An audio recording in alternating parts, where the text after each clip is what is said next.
महादेव्यै शिवायै सततं नमः। नमः प्रकृत्यै भद्रायै नियताः प्रणदास्मतां। सर्वमङ्गलमाङ्गल्ये शिवे सर्वार्थसाधिके शरण्ये त्र्यम्बके गौरी नारायणे नमोऽस्तु ते। देहि सौभाग्यमारोग्यं देहि मे परमं सुखं। रूपं देहि जयं देहि यशो देहि द्विषो जहि। ओम मात्रे नमः।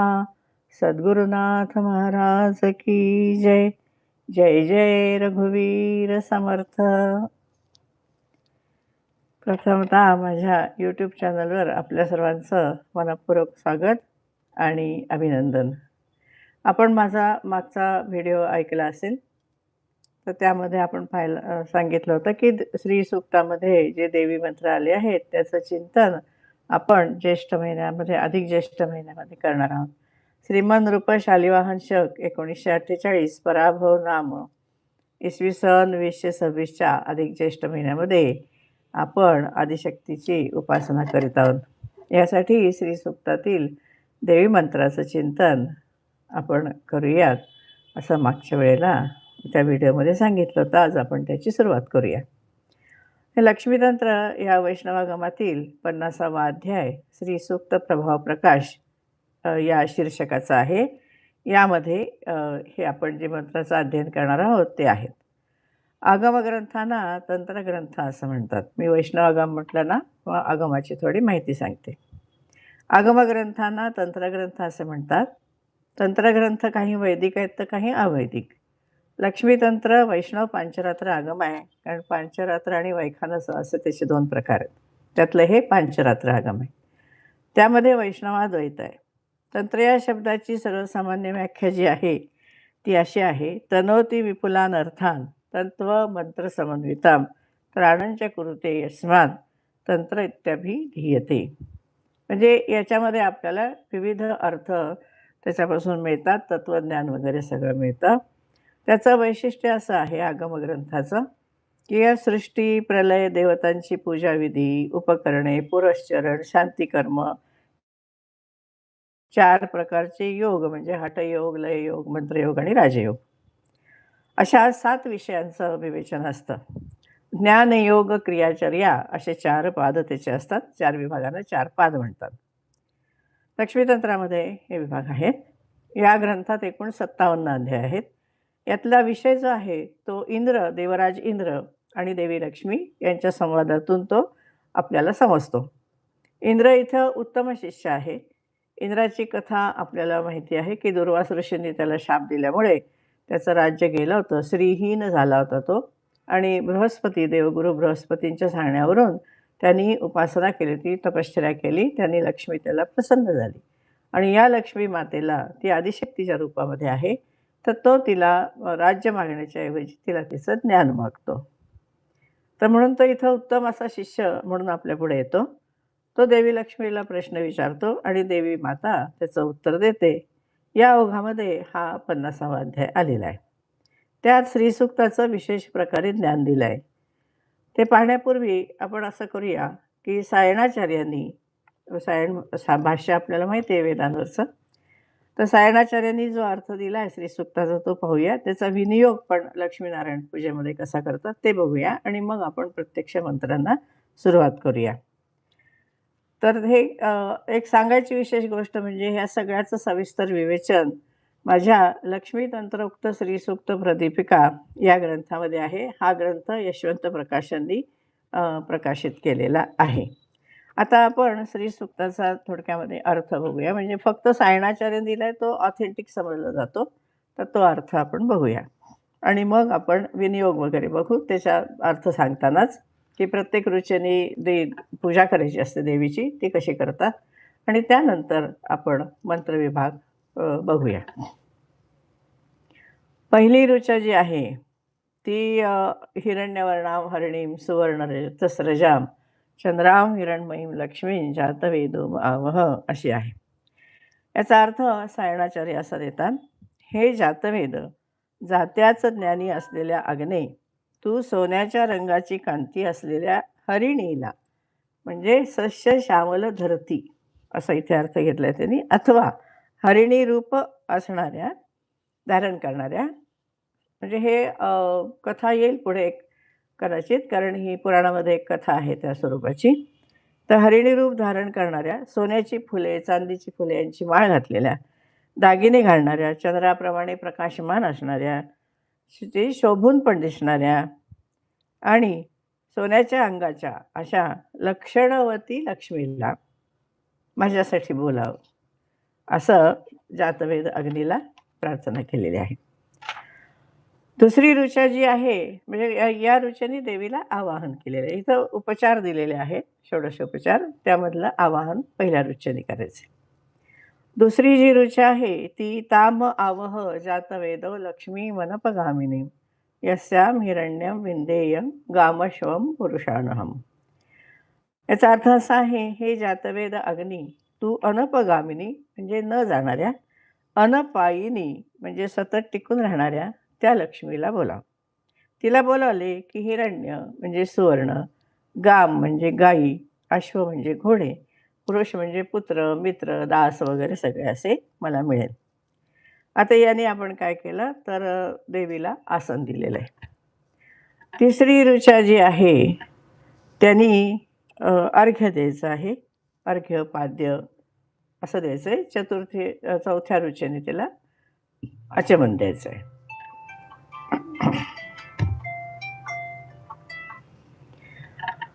तिसरी ऋचा जी आहे ती अश्वपूर्वाम रथमध्याम हस्तिनाद प्रबोधिनीम श्रियन देवीम उपवय्ये श्रीर्मा देवी जुषता. अर्थ असा आहे, ज्याच्या पुढे अश्व दौडत आहेत, ज्याच्या मध्यभागी रथ चालत आहेत, त्या सैन्याच्या मागे चालणाऱ्या हत्तीदळाच्या चित्काराने प्रकर्षाने जी जाणली जाते, अशी राज्यलक्ष्मी, सैन्य रूपधारी लक्ष्मी, जी प्रकाशमान द्योतनशील आहे, म्हणून देवी या नावाने संबोधली जाते. आपल्याला माहिती आहे, द्योतनात देवः अशी व्याख्या आहे देवशब्दाची. तिला मी जवळ बोलावतो, अशी देवी श्री लक्ष्मी माझ्याकडून पूजिली जाओ, सेवन केली जाओ. इथं आपण काय केलं, तिला आदरातिथ्य करून तिला पाय धुवायला, चूळ भरायला पाणी दिलेलं आहे. चौथी ऋचा जी आहे ते आचमन द्यायचं आहे देवीला. का सोस्मिताम हिरण्य प्राकाराम आर्द्राई ज्वलंतीं तृप्तां तर्पयंतीं पद्मे स्थितां पद्मवर्णांताम इहोपफय्ये श्रियम. याचा अर्थ असा आहे की काम म्हणजे वाणी आणि मन यांना न समजणारी, जिचं रूप कळू शकत नाही अशी, किंवा ब्रह्मरूप असणारी. श्रुतीमध्ये का हे प्रजापतीचं नाव आहे असं म्हटलं आहे. पुराणात क हे ब्रह्माचं नाव आहे असं म्हटलं आहे.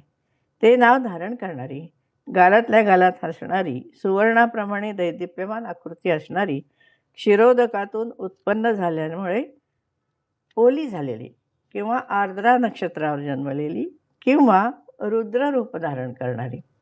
रुद्र याचा अर्थ मस्तकातून निघणारे स्वर, हे जिचं रूप आहे, अशी प्रकाशमान, पूर्णकाम, भक्तांचे मनोरथ पुरवून त्यांना तृप्त करणारी, कमलात बसलेली, कमलाच्या रंगाची म्हणून जी प्रसिद्ध आहे, अशा देवी लक्ष्मीला मी बोलावतो.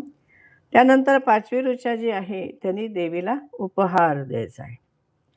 ती ऋचा अशी आहे, चंद्राम प्रभासाई यशसा ज्वलंतीम श्रियल्लोके देवचुष्टाम उदाराम ताम पद्मिनीवीं शरणमहं प्रपद्ये अलक्ष्मीर्मे नश्यताम त्वाम वृणे. अर्थ असा आहे, चंद्राप्रमाणे आल्हाददायक प्रकाश असणारी, अतिशय तेजस्वी कांती असलेली, यशाने प्रकाशित झालेली, इंद्र आदी देवांनी जिची सेवा केलेली आहे अशी प्रगल्भ असणारी, पद्मलतेप्रमाणे कमनीय असणारी, अशा देवीला मी शरण आलो आहे. म्हणून हे देवी, माझे दारिद्र्य भौतिक व मानसिक गरिबी नष्ट होऊ दे. मी सतत तुझ्याजवळ शरणागत राहण्याचा विचार करीत आहे. आता सहावी ऋचा जी आहे त्या सहावी ऋचेने देवीला आपण स्नान घालणार आहोत. षष्ठ्याम स्नानं प्रकुर्वित असे तिथे श्लोक आहे. ती सहावी ऋचा अशी आहे, आदित्यवर्णे तपसोधि जातो वनस्पतिस्तव वृक्षोथ बिल्वः तस्य फलानि तपसा नुदन्तु मायांतरायाश्च बाह्या अलक्ष्मीः. अर्थ असा आहे, हे आदित्याच्या रंगाप्रमाणे रंग असणाऱ्या श्री, केवळ तपश्चर्येने जन्मलेल्या बिल्ववृक्षाची फळे तुझ्या कृपेने अंतरंगातून अज्ञानाने केले जाणारे पाप आणि भौतिक दारिद्र्य नाहीसे करोत. ते स्नानाने आपण काय केलं? शुद्धता केलेली आहे. त्यानंतर 7वी ऋचा जी आहे त्यांनी देवीला वस्त्र द्यायचं आहे. 7वी ऋचा अशी आहे, उपैतु मान देव सख कीर्तिश्च म्हणिना सह प्रादुर्भूतोसु राष्ट्रेस्मिन् कीर्तिमवृद्धीं ददातु मे. या ऋचेचा अर्थ असा आहे, हे श्री देव म्हणजे महादेव, त्याचा सखा कुबेर, दक्षकन्या कीर्तिदेवता, चिंतामणी किंवा कोषाध्यक्ष मणिभद्र हे माझ्याकडे यावेत. मी चांगल्या राष्ट्रामध्ये जन्मलो आहे. देवसखा इत्यादीच्या सहवासाने मला कीर्ती, यश, समृद्धी मिळावी. आता 8वी ऋचा जी आहे त्यांनी आपल्याला देवीला दागिने घालायचे. 8वी ऋचा अशी आहे, क्षुत्पिपासा मलां ज्येष्ठां अलक्ष्मीं नाशयाम्यहं अभूतिम समृद्धींच सर्वान् निर्णुद मे गृहात. अर्थ असा आहे, मलिन अशी तृष्णा, वासनायुक्त अशी तुझ्यापूर्वी उत्पन्न झालेली अलक्ष्मी मी प्रयत्नाने नष्ट करेन. हे लक्ष्मी, तू असंपत्ती, असमृद्धी, अनभिवृद्धी माझ्या घरातून नाहीशी कर. आता पुढची जी ऋचा आहे त्या ऋचेने आपण देणार आहोत, गंध लावणार आहोत. 10व्या ऋचेने आपण फुलं अर्पण करणार आहोत आणि धूपदीप त्यानंतर अर्पण करणार आहोत. 9वी ऋचा अशी आहे, गंधद्वारान् दुराधर्षां नित्यपुष्टां करीषिणीं ईश्वरीं सर्वभूतानां ताम इहोपहवये श्रियं.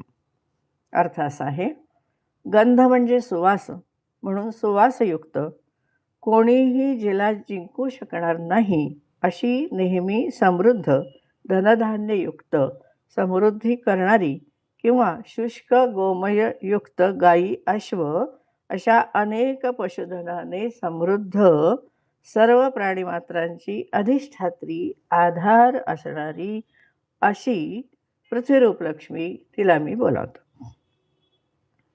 ही झाली आपली 9वी ऋचा. 9वी ऋचेने आपण तिला चंदन वगैरे लावायचं, म्हणजे गंध वगैरे सगळं लावायचं आहे. त्यानंतर 10वी ऋचा जी आहे त्यांनी देवीला फुलं व्हायची. ही 10वी ऋचा अशी आहे, मनसक काममाकुतिं वाच सत्यमशी मही पशूनाम रूपमन्नस्य मयी श्रीही शयतां. अर्थ असा आहे, हे श्री, मनोरथ, संकल्प, वाणीचे सत्य, गाई म्हशीचे दूध, बहुविध अन्न मला लाभावे, संपत्ती, यश, कीर्ती हे सर्व तुझ्या उपासकांच्या म्हणजे माझ्या या उपासकाच्या आश्रयाने राहावे. आता 11वी आणि 12वी ऋचा म्हणून देवीला आपण धूप आणि दीप अर्पण करणार आहोत. त्या ऋचा अशा आहेत, कर्दमेन प्रजाभूता मयी संभव कर्दम श्रियं वासये मे कुले मातरं पद्ममालिनीं आपसृजंत स्निग्धानि चिक्लीत वसमे गृहे निचदेवी मातरं श्रियं वासये मे कुले. कर्दम नावाच्या मुलाच्या जन्माने लक्ष्मी पुत्रवती झाली, म्हणून हे कर्दम तू माझ्याजवळ राहा. कमलपुष्पांची माला धारण करणाऱ्या जननी लक्ष्मीला माझ्याजवळ राहायला सांग, माझ्या कुलात राहण्यास सांग. हे जलदेवतांनो, तुमच्याकडून नेहमी स्नेहयुक्त कामे निर्माण होत.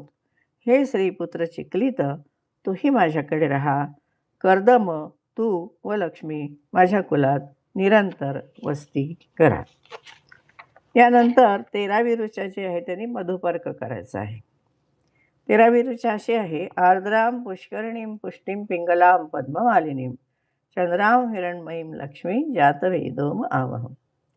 म्हणजे हे अग्नी, जिच्या शरीरातून एक प्रकारचा स्निग्ध व आल्हादक गंध दरवळत आहे अशा, किंवा जिचे शरीर अभिषेक जलाने आर्द्र झाले आहे अशा गजशुंडेने अभिषेक केलेल्या पुष्टिरूप शक्तिशालिनी पिंगट कमळांची माळ घातलेल्या चंद्राप्रमाणे आल्हाददायक सुवर्णकांती असलेल्या अशा लक्ष्मीला बोलाव.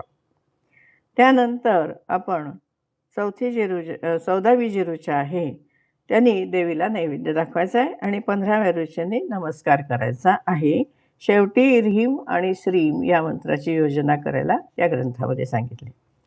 14वी ऋचा आहे आर्द्रां करणीम यष्टीम सुवर्णाम हेममालिनीम सूर्याम हिरण्मयीम लक्ष्मीं जातवेदम आवह.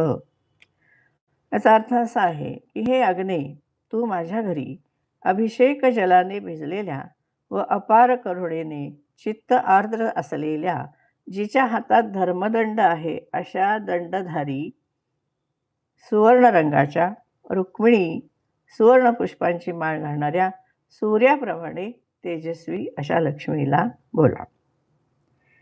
आता आपण 15व्या ऋचाने देवीला नमस्कार करणार आहोत. ती ऋचा अशी आहे ताम आवह जातवेदो लक्ष्मी मनपगामिनीं यस्याम हिरण्यम प्रभूतं गावो दास्योश्वान विंदेयम पुरुषानहम. हे अग्ने, त्रिभुवनात प्रसिद्ध असलेल्या परत न जाणाऱ्या लक्ष्मीला बोलला. तिच्यामुळे मी सुवर्ण, गायी, दासदासी, उत्तम घोडे व हितचिंतक मित्र प्राप्त करून घेईन. हे झाले 15 ऋचा.